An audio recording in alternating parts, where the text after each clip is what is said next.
Bienvenidos. En anteriores sesiones del curso hemos logrado la fundamentación para el diseño de los planes de estudio en las áreas fundamentales y obligatorias. Vamos ahora a trabajar una sesión muy importante, más explicativa del producto final de este curso, como es el plan de estudio en áreas y asignaturas. Me estoy apoyando aquí en esta presentación, quiero que la vayan observando. Son todos los elementos de fundamentación que ya hemos trabajado en el curso, pero ya plasmados en un producto final, como es el plan de estudio. Recordemos que de acuerdo a la ley 115, el plan de estudio es un esquema estructurado de los contenidos, los tiempos que se deben manejar en las diferentes áreas obligatorias y fundamentales. El esquema, como ustedes lo recuerdan, en la matriz que ya la han bajado de la plataforma, involucra unos elementos que articulan todo lo que nos va a generar la educación por competencias. Entonces vamos a arrancar, por ejemplo, con las competencias. Vimos las clases de competencias que cada área se dedica a cultivar, promueven que el estudiante alcance al terminar mínimo en el grado 9º y máximo en el grado 11º. Entonces hay un grupo de competencias que están articuladas con la dimensión. Competencias básicas, como son las biofísicas, cognitivas, artísticas, etc. Entonces, en el encabezamiento del plan de estudio, vamos a indicar el grupo de competencias, a qué clase de competencias pertenece o qué promueve esta área o asignatura. El segundo elemento, entonces, corresponde a indicar cómo se denomina oficialmente el área. En el artículo 23 de la ley 115 se determina claramente cómo es el nombre del área o la asignatura. Recordemos que las áreas, no todas, la conforman asignaturas. Entonces aquí indicamos claramente cuál es el nombre del área: ciencias naturales o educación ambiental, por ejemplo, matemáticas, tecnología informática, educación ética y en valores humanos. A pesar que nos parezcan muy largos los nombres, es necesario que lo identifiquemos oficialmente acá. Luego tenemos otro elemento que es la asignatura, si la tienen las áreas. Por ejemplo, matemáticas no tiene asignaturas. Tecnología informática no tiene asignaturas.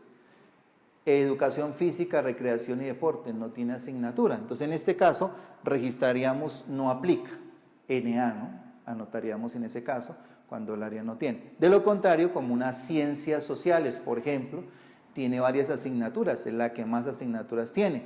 Ciencias políticas, ciencias económicas, tenemos derechos humanos, legalidad, constitución política, ciencias, geografía, historia. Todas esas asignaturas son necesarias que las anotemos acá. Recordemos que ahí no vamos a especificar qué grado, qué nivel, qué ciclo, sino toda el área como lo conforma. En el siguiente campo del encabezamiento viene lo más importante, que es la dimensión. Ya sabemos que esto no es una propuesta única de la educación preescolar, sino que hace parte del desarrollo hasta la muerte del ser humano de todas las dimensiones. Entonces la dimensión jerárquicamente en la formación de un ser humano está primero. Entonces tenemos la dimensión, luego las competencias están al servicio de esa dimensión. Entonces tenemos competencias artísticas, están al servicio de la dimensión estética que tiene el ser humano. Y el área sería educación artística. Por ejemplo, la asignatura sería artes plásticas, o de pronto sería música o teatro. Entonces esa estructura la vamos a mantener constantemente en el plan de estudios para que manejemos una coherencia permanente como nos pide los estándares básicos de competencia. Ese sería el encabezamiento. Vamos a mirar ahora la estructura que viene a continuación, que ya ustedes la observaron. Entonces vienen los componentes. Los componentes, en nuestro ejemplo aquí tenemos 2, pero máximo tenemos 5, como el caso de matemáticas, el caso de educación religiosa, el caso de tecnología informática. Otros tienen mínimo 3, como es el caso de ciencias naturales y educación ambiental, ciencias sociales. Entonces aquí vamos a identificar el nombre de cada componente. Ese nombre de ese componente, ¿quién lo determina? En algunos casos los estándares básicos de competencia que nos da el Ministerio de Educación. En otros casos también documentos como el 14, 15, 16 para las áreas de educación física, recreación y deportes, las áreas de filosofía y el área de educación artística. También tenemos la guía 39, que es del área empresarial. Entonces, varios documentos oficiales nos determinan cuáles son los componentes. Y en otros casos, los lineamientos, por ejemplo, el caso de educación física, recreación y deportes, también nos lo determinan los lineamientos. En el caso de educación ética y en valores humanos, les sugiero, no es que oficialmente lo determine el ministerio, que nos guiemos por los componentes que nos dan competencias ciudadanas. Entonces aquí anotaríamos en los nombres de cada uno de los componentes. Aquí hasta el momento no hemos determinado ni qué grado, ni qué ciclo, ni qué nivel. Solamente el componente que es el hilo conductor del aprendizaje, la estructura curricular del área o la asignatura.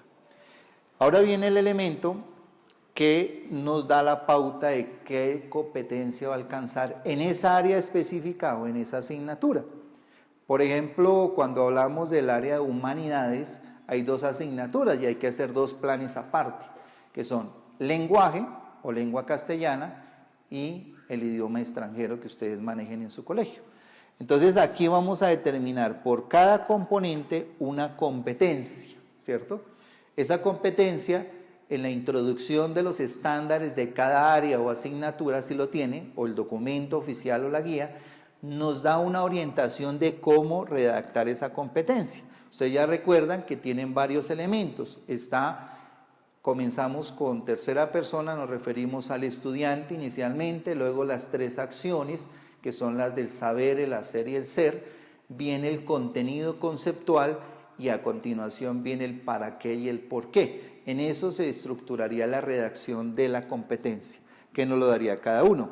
Entonces, si vamos a hablar, por ejemplo, de un área como ciencias sociales, en esa tendríamos acá relaciones con las culturas y la historia, relaciones espaciales y ambientales, y habría otro que sería relaciones ético-políticas. Por cada uno vamos a determinar una competencia.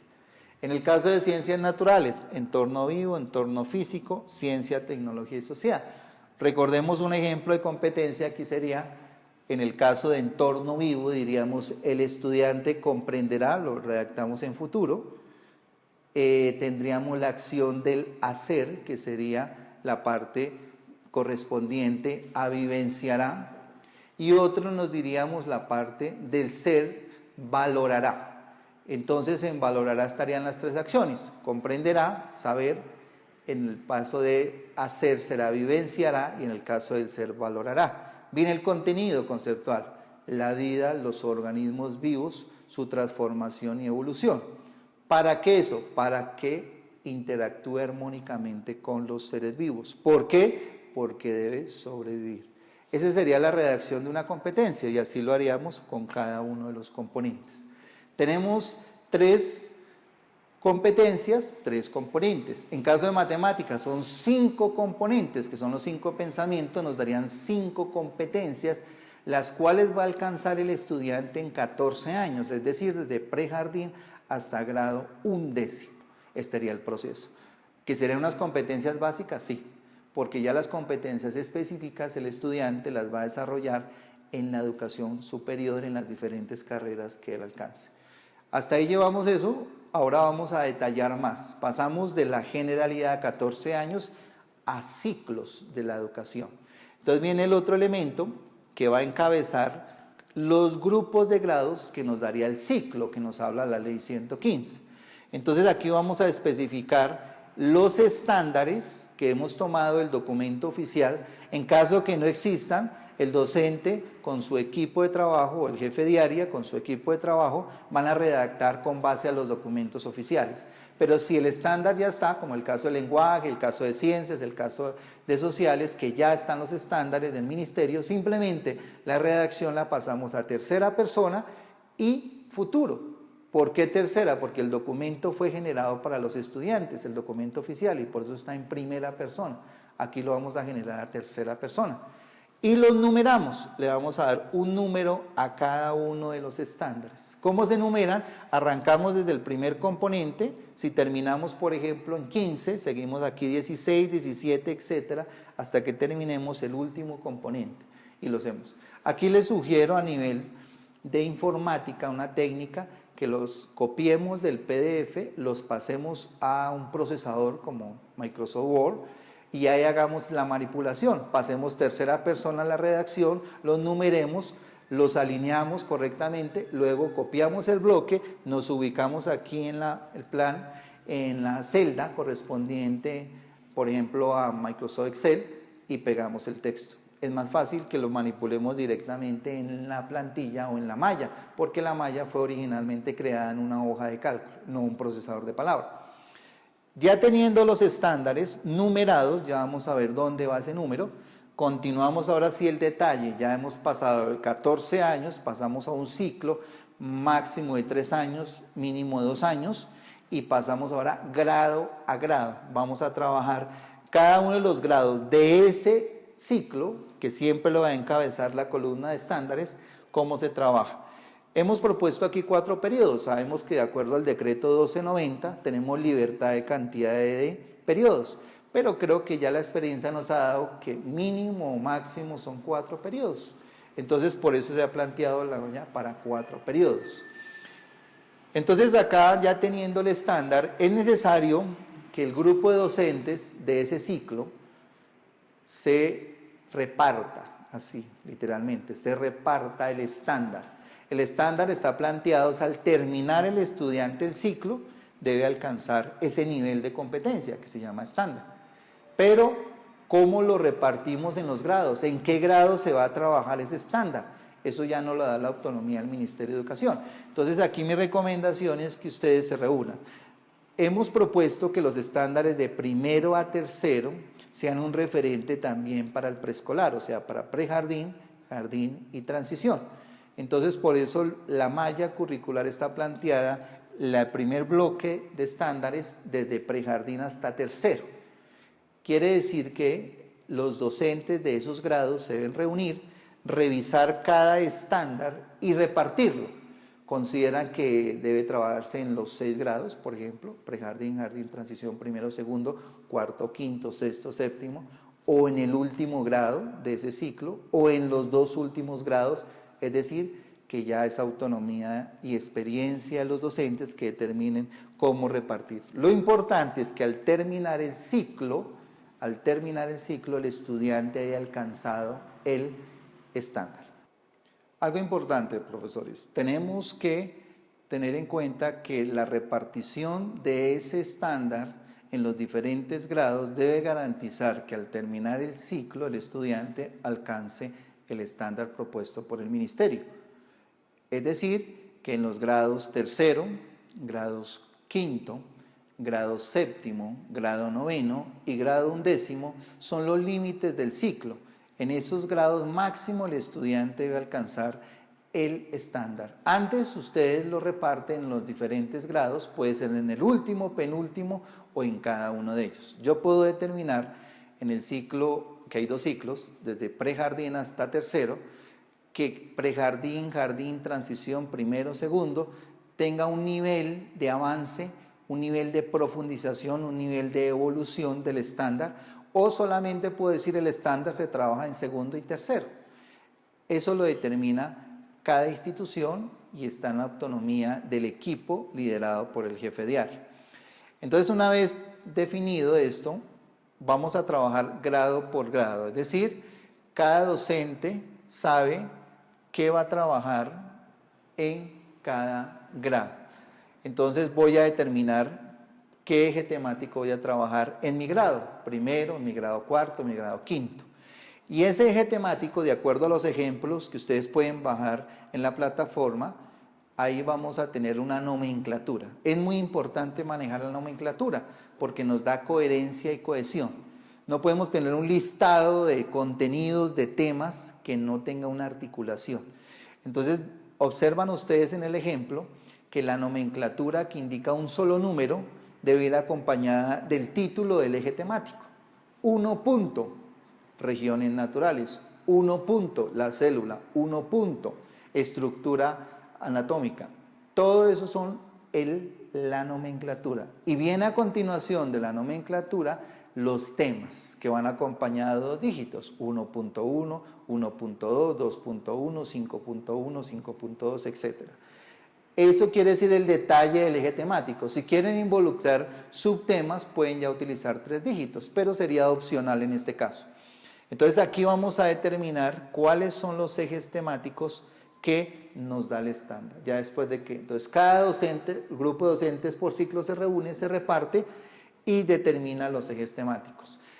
A continuación del título del eje temático, o sea, por ejemplo, 1.1, regiones naturales de Colombia, entre paréntesis anotamos el número del estándar que ese eje temático está permitiendo desarrollar. De tal forma que cuando hagamos una revisión, todos los estándares deben haberse desarrollado en todo el ciclo. Si no se ha hecho eso, pues estaríamos incumpliendo un requisito de formación y un requisito de ley que nos da el Ministerio de Educación. Teniendo ya, podemos tener 2 ejes temáticos en cada componente, sí lo podemos hacer. Podemos tener una continuación de un eje temático de un periodo a otro, también lo podemos hacer. Entonces, hay varias posibilidades. La numeración de los ejes temáticos van de arriba hacia abajo, continúan en cada periodo hasta terminar el cuarto. Ejemplo, comienzo con el eje temático 1, en el segundo componente si hay otro eje sería el 2, 3, por ejemplo, 4, 5, 6, 7, 8, 9, 10, 11, hasta que termine el último componente del cuarto periodo. Cuando comience otro grado, les sugiero, comiencen nuevamente en 1. Debía ser continuación, pero sería inmanejable la secuencia llegando a grado 11, por ejemplo, hasta el eje temático 200, ¿no? Entonces, la secuencia la vamos a llevar, repito, de arriba hacia abajo, pasando por cada componente, continuamos en cada periodo en la misma secuencia, hasta que terminemos cuarto periodo, último componente. Al iniciar un nuevo grado, nueva numeración, comenzamos en 1. Teniendo en cuenta ya los ejes temáticos de cada componente, a continuación, entonces el profesor lo reparte en cuánto tiempo. Yo puedo tener un eje temático de 2 o 3 temas por el tiempo, ya lo determina el docente, y los otros temas los puedo trabajar en otro periodo. Ejemplo, 1.1, la célula, 1.1, ¿qué es la célula? 1.2, estructura de la célula. Pero el 1.3 yo lo puedo trabajar en el otro periodo, entonces lo coloco acá sin repetir el eje temático, 1.3, por ejemplo, clasificación de la célula, ¿sí? O también puedo decir, nomenclatura la puedo trabajar en varios componentes, si lo pide el estándar, si no, no. Entonces yo siempre voy a estar sujeto a los números de los estándares que yo he dado en este momento. Una vez que he repartido todos los ejes temáticos, he llevado la secuencia que les he indicado, viene ahora el último paso, que es redactar los logros. Por cada eje temático debo redactar las 3 clases de logros, o sea, un logro para el saber, un logro para el hacer y un logro para el ser. Si tenemos en un solo componente 2 ejes temáticos, quiere decir que voy a tener 2 logros del saber, 2 logros del hacer y 2 logros del ser, es decir, 1 por cada eje temático que estoy trabajando. Estos logros deben estar redactados, lo recordamos, en tercera persona futuro. Incluimos o no, es opcional, el medio, o sea, el recurso que estamos utilizando. Mientras que en el indicador, que en esta estructura no está registrado el indicador, sí debemos incluir el recurso con que vamos a llevar a cabo ese logro. Entonces, el logro tercera persona, viene la acción del saber o la acción del hacer o la acción del ser, de acuerdo a la clase, el contenido conceptual, con eso es suficiente y quedó redactado el logro. En esa forma, pues ya tendríamos toda nuestra estructura, lo cual nos garantizaría que hay una evolución grado a grado de cada componente del área. Y vamos a tener una transversalización en cada periodo de todos los componentes del área. En esa forma garantizamos algo que nos pide el Ministerio en la introducción a los estándares, que nos dice que haya coherencia horizontal y coherencia vertical, y nos cumpliríamos la definición que da la Ley 115 de plan de estudio, que es un esquema estructurado y no un listado de temas. Espero que apliquemos esto, hagamos un producto, o sea, creemos nuestro plan de estudio como última tarea, que ustedes recuerdan, la tarea número 11, en donde ya 10 y 11 nos habla de todo un producto de un área. Es decir, una matriz que va a ser bastante grande, ¿cierto? Al imprimir hay que mandarla a plotear para que estén preparados los colegios. Es como un plano de un arquitecto que tendríamos grande.